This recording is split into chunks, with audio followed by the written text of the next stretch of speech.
Assalamualaikum warahmatullahi wabarakatuh. Bagaimana kabar kalian hari ini anak-anak? Semoga sehat selalu, senantiasa dalam perlindungan Allah Subhanahu wa Ta'ala. Diberi keselamatan dunia dan akhirat, diberi semangat belajar yang tidak pernah pudar. Amin, Allahumma amin. Anak-anak, kita masih di tema 2, selalu berhemat energi. Silakan siapkan buku tematik kalian, tema 2, halaman 28. Anak-anak masih ingat sumber energi pada pembelajaran kemarin? Iya, sumber energi yang berperan penting bagi kehidupan makhluk hidup di bumi adalah energi matahari, energi air, energi angin. Sumber energi apa lagi anak-anak selain matahari, air, dan angin? Anak-anak, sumber energi apa yang membuat lampu bisa menyala? Iya, salah satu sumber energi yang banyak digunakan di sekitar kita adalah listrik. Sumber energi listrik digunakan manusia sehari-hari untuk membantu aktivitasnya. Seperti tampak gambar pada buku tematik kalian, tema 2 halaman 28. Silakan amati gambar tersebut. Di sana ada seorang laki-laki di ruangan ber-AC, duduk santai dengan lampu penerang di dekat kulkas sambil menonton televisi. Nah, pertanyaannya,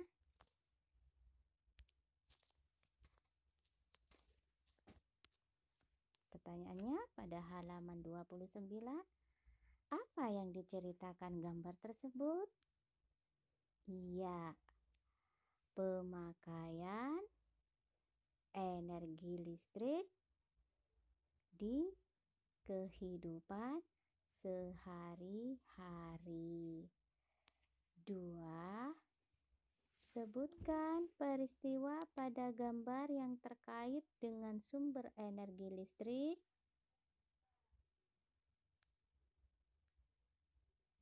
Sumber energi listrik pada gambar yang terkait adalah menyalakan lampu, televisi, kulkas, dan AC.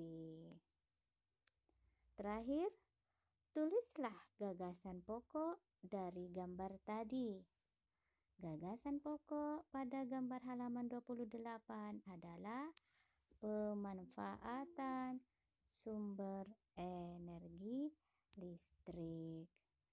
Anak-anak, listrik merupakan sumber energi yang membantu kita melakukan aktivitas sehari-hari. Dengan adanya energi listrik, kita dapat menyalakan lampu, televisi, radio, setrika listrik, dan lain-lain. Kita semua berhak mendapatkan energi listrik. Kewajiban kita adalah menghemat penggunaannya. Jadi anak-anak, hak dan kewajiban harus dilaksanakan dengan seimbang. Kita mempunyai hak untuk mendapatkan energi listrik demi aktivitas kita berjalan lancar, akan tetapi kita juga harus memenuhi kewajiban kita, yaitu menghemat penggunaannya. Selain itu, kita juga wajib membayar iuran tagihan listrik. Ayo mengamati. Amatilah gambar berikut. Nah, Pada gambar tampak bahwa televisi dalam keadaan menyala, akan tetapi ternyata yang menonton dalam keadaan tidur pulas. Ini namanya pemborosan. Dengan kata lain, sang anak tidak menghemat pemakaian listrik, jadi tidak melaksanakan kewajiban dengan baik. Sebaiknya kita harus mematikan televisi dulu, jangan membiarkan televisi menyala sebelum kita tidur.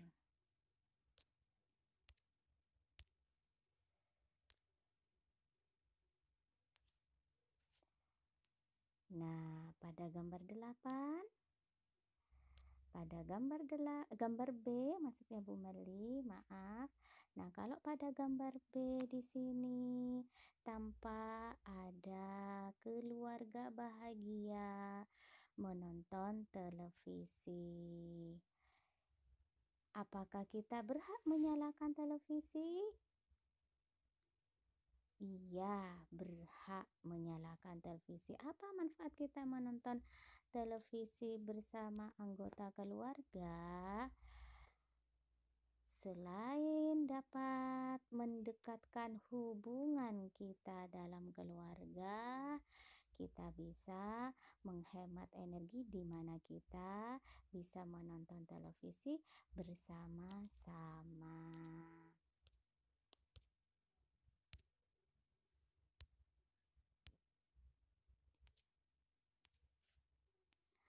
Jadi, sekedar mematikan lampu saat tidur, menyalakan barang elektronik hanya ketika kita butuhkan adalah hal sederhana yang bisa kita lakukan untuk menghemat energi listrik. Menggunakan listrik dengan bijak adalah ketika kita menghematnya. Hemat energi listrik artinya kita sudah melaksanakan hak dan kewajiban secara seimbang.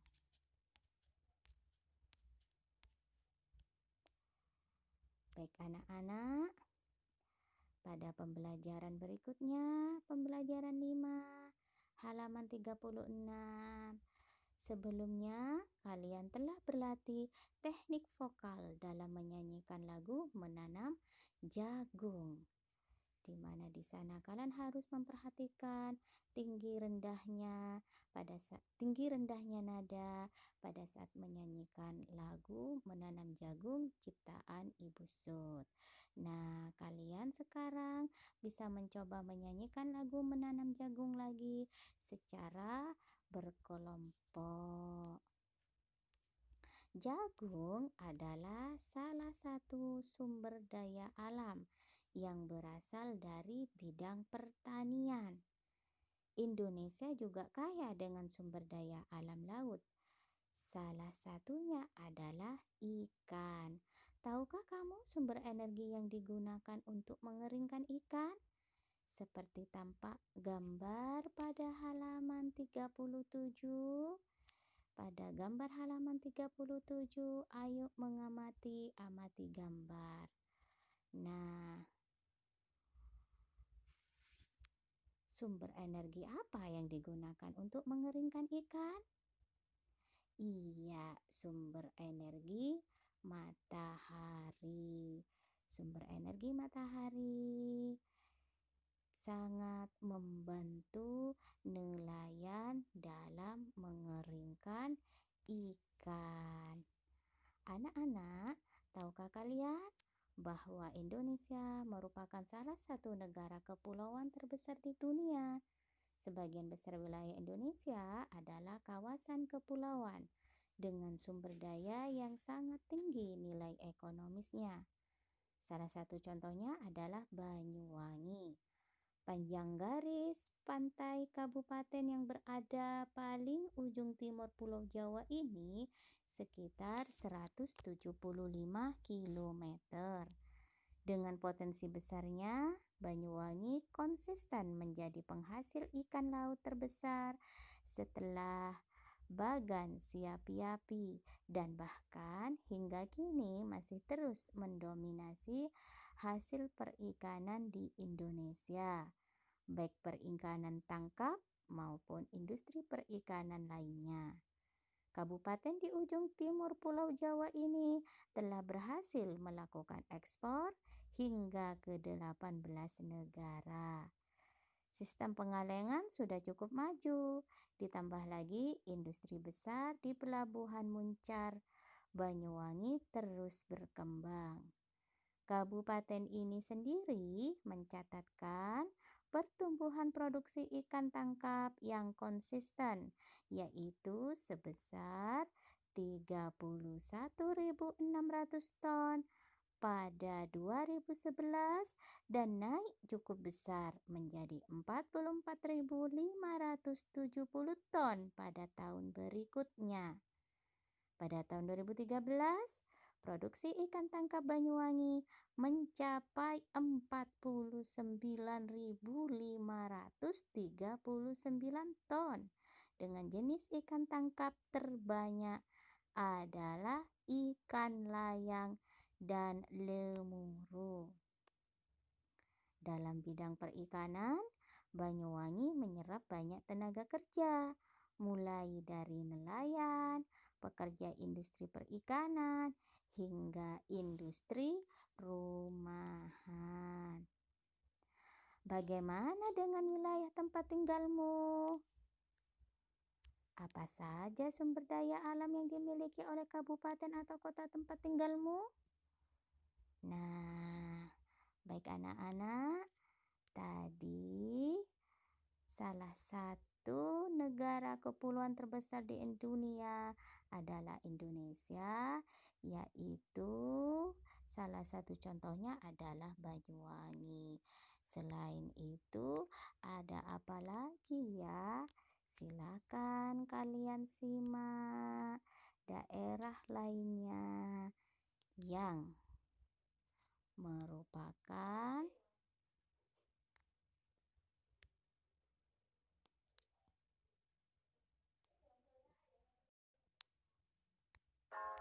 oleh Mrs. Yulia.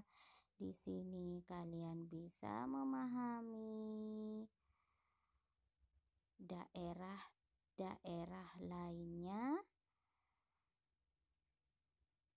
penghasil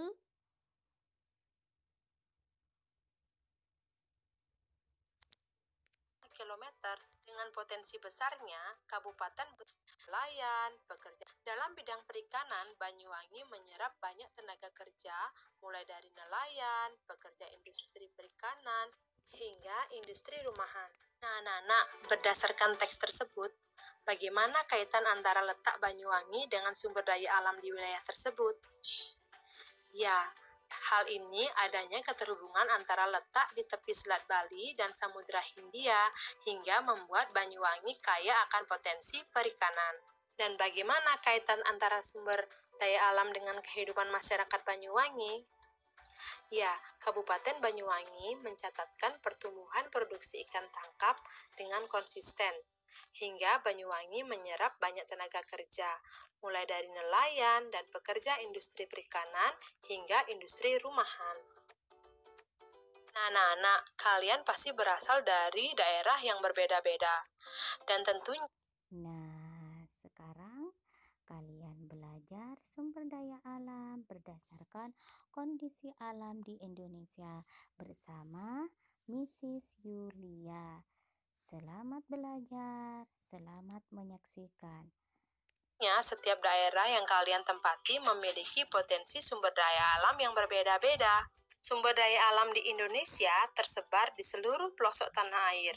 Setiap pulau memiliki sumber daya alam yang tidak selalu sama. Hal tersebut disebabkan karena perbedaan kondisi alam. Berikut Ibu Guru sajikan peta konsep mengenai persebaran sumber daya alam di 5 pulau besar di Indonesia. Di Pulau Sumatera memiliki banyak pegunungan. Kondisi ini dimanfaatkan manusia untuk menanam tanaman budidaya seperti kopi, lada, coklat, tembakau, karet, dan kelapa sawit. Pulau Sumatera pun kaya dengan hasil tambang, seperti minyak bumi, batu bara, dan timah.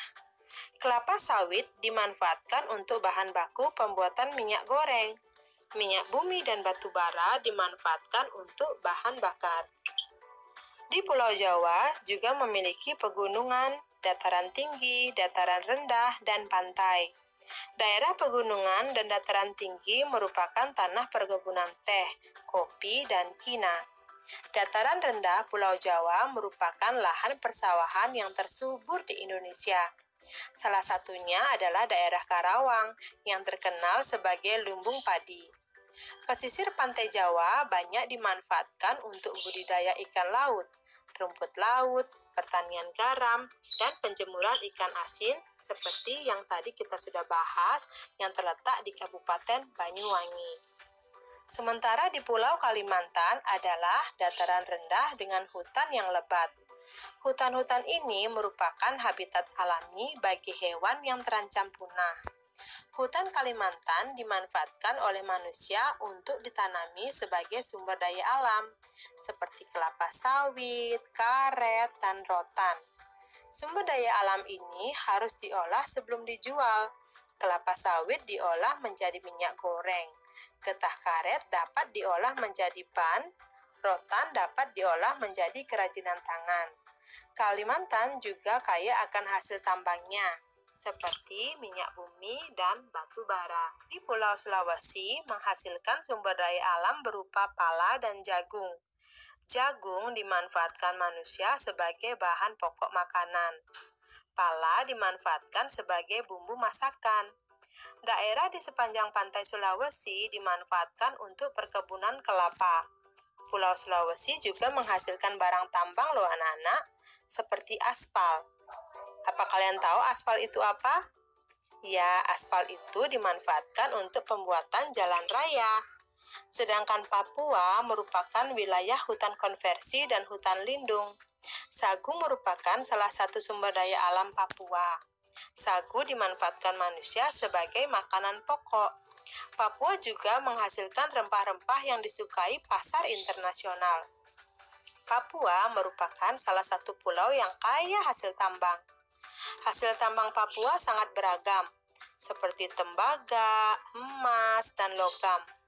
Emas dimanfaatkan untuk bahan baku pembuatan mata uang dan perhiasan, seperti anting, cincin, dan gelang. Wah anak-anak, begitu banyaknya sumber daya alam yang tersebar di seluruh pulau di Indonesia. Kita sebagai generasi penerus harus bisa melestarikan dan memanfaatkannya dengan bijak. Nah, itulah anak-anak penjelasan dari Mrs. Yulia. Gimana di Indonesia kaya akan sumber daya alam berdasarkan kondisi alam. Jadi, sumber daya alam di dataran rendah beda dengan dataran tinggi. Oleh karena itu, kita sebagai generasi penerus harus bijak dalam memanfaatkannya, seperti apa yang dinasehatkan oleh Mrs. Yulia. Baik anak-anak, Ibu Guru yakin kalian sudah paham dan jangan lupa selalu semangat terus belajar meskipun kalian masih berada di tengah pandemi. Pantang menyerah. Baik anak-anak, Ibu rasa pembelajaran kali ini cukup sekian. Di tengah pandemi, jaga selalu kesehatan, ya. Jaga jarak, jauhi keramaian, dan patuhi terus protokol kesehatan. Ibu akhiri, wassalamualaikum warahmatullahi wabarakatuh.